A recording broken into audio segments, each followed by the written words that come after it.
जाता है कि जो लोकल विलेज हेल्थ वर्कर्स होते हैं और नर्सेज की हेल्प से वहाँ पर जो हेल्थ केयर सेंटर है वो चलाए जाते हैं। आपने सुना होगा आशा वर्कर होती हैं, है ना, आंगनवाड़ी वाली होती हैं, आशा वर्कर होती हैं, तो ये भी हेल्थ केयर फैसिलिटीज़ प्रोवाइड करवाती हैं। The people are trained in dealing with common illnesses. After the primary health centres come the district hospital. तो प्राइमरी हेल्थ सेंटर्स के बाद आते हैं district hospitals. They supervise the functioning of the rural health centres. Large government hospitals are found in urban areas. बड़े बड़े government hospital भी हैं जो कि शहरों में पाए जाते हैं। These hospitals are equipped with the advanced diagnostic facilities and a large number of trained staff of doctors, nurses. तो रूरल एरियाज़ में छोटी मोटी बीमारियों का इलाज ये लोग कर लेते हैं, पर अगर किसी को ज़्यादा दिक्कत है, ज़्यादा बड़ी बीमारी है, तो वो डिस्ट्रिक्ट हॉस्पिटल में आ सकते हैं और अपना इलाज करा सकते हैं, क्योंकि वहाँ पर प्रॉपर लेबोरेटरी होती है ना, वहाँ पर प्रॉपर डिस्पेंसरी होती है, अच्छी दवाइयाँ मिल जाती हैं। तो ये लोग यहाँ डिस्ट्रिक्ट हॉस्पिटल्स में आके अपना इलाज करा सकते हैं। प्राइवेट हेल्थ केयर में पैसा ज़्यादा होता है, नो डाउट फैसिलिटीज़ अच्छी होती हैं, पर क्या ऐसा नहीं हो सकता कि जो प्राइवेट की फैसिलिटीज़ हैं वो गवर्नमेंट हमें प्रोवाइड कराए, क्योंकि पैसा तो हम वहाँ भी देते हैं। अब आप बोलोगे मैम प्राइवेट में हम पैसा देते हैं इलाज का, गवर्नमेंट में हम पैसा नहीं देते हैं, फ्री में इलाज कराते हैं। तो ये बताइए, फ्री में इलाज आप वहाँ करा रहे हो, पर आप टैक्स देते हो, उस टैक्स के पैसे से ही तो वहाँ की सारी दवाइयाँ आ रही हैं, उसी टैक्स के पैसे से तो वहाँ की सारी मशीनें आ रही हैं, उसी टैक्स के पैसे से तो वहाँ पर डॉक्टर, नर्सेज और स्टाफ को सैलरीज दी जा रही हैं। तो वो पैसा भी आपका ही है, आप पूरे हक के संग अपना इलाज वहाँ पर करा सकते हैं। और अगर आपको वहाँ पर फैसिलिटीज़ अच्छी नहीं मिल रही हैं तो इसके लिए भी आप फ्री हैं एक्शन लेने के लिए। Private health care consist of health centres established bye individuals with the motive of gaining profit. यहाँ पर मेन मोटिव होता है ज़्यादा से ज़्यादा प्रॉफिट कमाना। The organisational structure and facilities available in private health centres are often considered to be better than public health centres.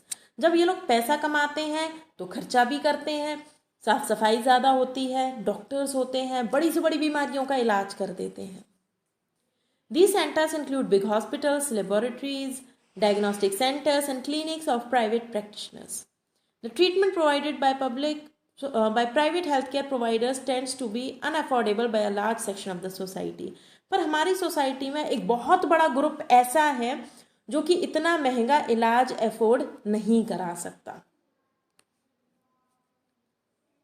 Health care and equality. अब आप खुद देख रहे हो, पब्लिक सब लोग करा सकते हैं, गरीब लोग करा सकते हैं, ठीक है, जिनके पास पैसा नहीं है वो करा सकते हैं, पर फैसिलिटीज़ नहीं है वहाँ पर। अगर किसी को बड़ी बीमारी है तो गवर्नमेंट हॉस्पिटल्स में फैसिलिटीज़ नहीं है। जिसको बीमारी है और जिसके पास पैसा है वही अपना प्राइवेट हॉस्पिटल में इलाज करवा सकता है। तो ये जो बराबरी वाला है, ये जो इक्वालिटी है, ये तो पूरा का पूरा हो गया यहाँ पर ख़त्म। क्यों?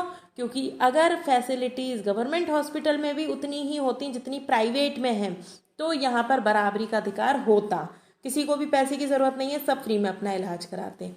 पर यहाँ तो इक्वालिटी किसी ना किसी तरह तो ख़त्म हो गई। क्यों? जिसके पास पैसा है वो अच्छा इलाज करा सकता है, जिस पे पैसा नहीं है वो इलाज नहीं करा सकता।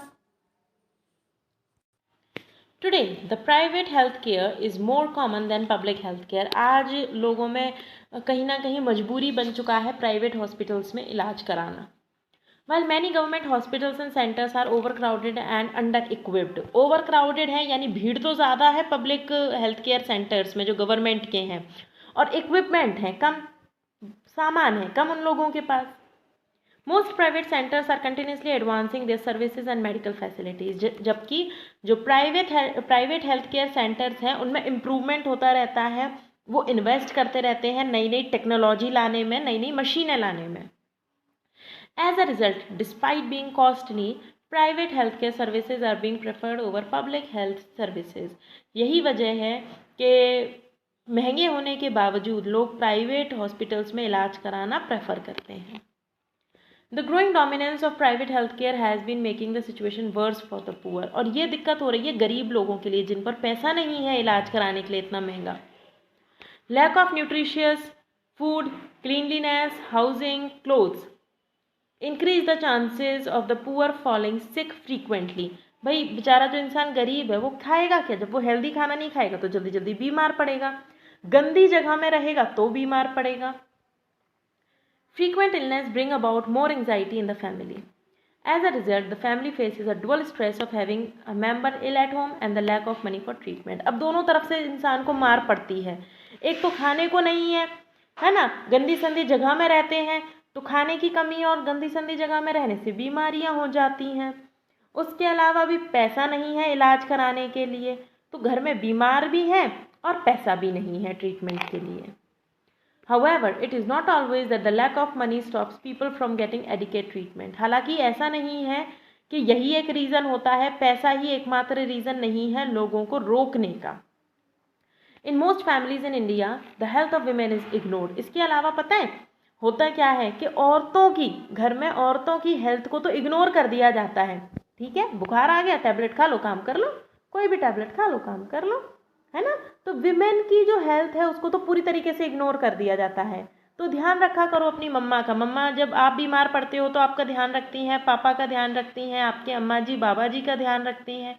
तो आप सब लोगों को भी अपनी मम्मा का ध्यान रखना चाहिए।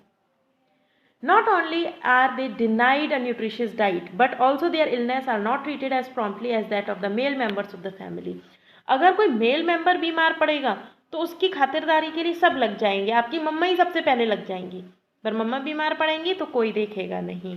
ओके, सो ऐसा नहीं होना चाहिए। In remote areas the non availability of proper treatment makes the health care inaccessible to the people. While the public health services are not adequate, the private health services are not even available in such areas. अब कुछ areas ऐसे होते हैं जिसमें public facilities available हैं पर बहुत दूर हैं, और उन एरियाज में प्राइवेट फैसिलिटीज़ तो हैं ही नहीं। ऐसे एरियाज का क्या कंडीशन होती होगी, सोचिए ज़रा। As a result the cost of expensive treatment clubbed with the high cost of traveling to a far away health centers make treatment out of reach for these people.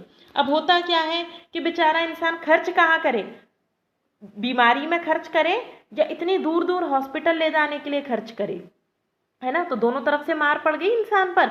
एक तो बेचारे घर में बीमार, उसके लिए पैसा लाओ, फिर कहीं दूर इलाज होगा क्योंकि उसके आसपास हेल्थ केयर फैसिलिटी नहीं है तो उसके लिए भी पैसा लाओ। What should be done? क्या करना चाहिए? The health of the citizens of a country is directly associated with the development of the country. Hence, proper arrangements should be made to take care of the health of the citizens. तो एक अच्छी country बनाने के लिए, country के development के लिए, ठीक है, प्रोग्रेस के लिए वहाँ के सिटीजन्स का हेल्दी होना बहुत ज़्यादा ज़रूरी है। However, this can only be achieved with the collaboration of the government, private companies and the people of our country. और ये होगा सबके मिलने से, यानी कि गवर्नमेंट भी साथ दे, प्राइवेट कंपनीज भी साथ दें, वो इतना महंगा ट्रीटमेंट ना प्रोवाइड करें, कम प्रॉफिट में अपना काम चला लें। अगर कोई गरीब है फिर भी उसके ट्रीटमेंट को वो लोग फ्री ऑफ कॉस्ट करें।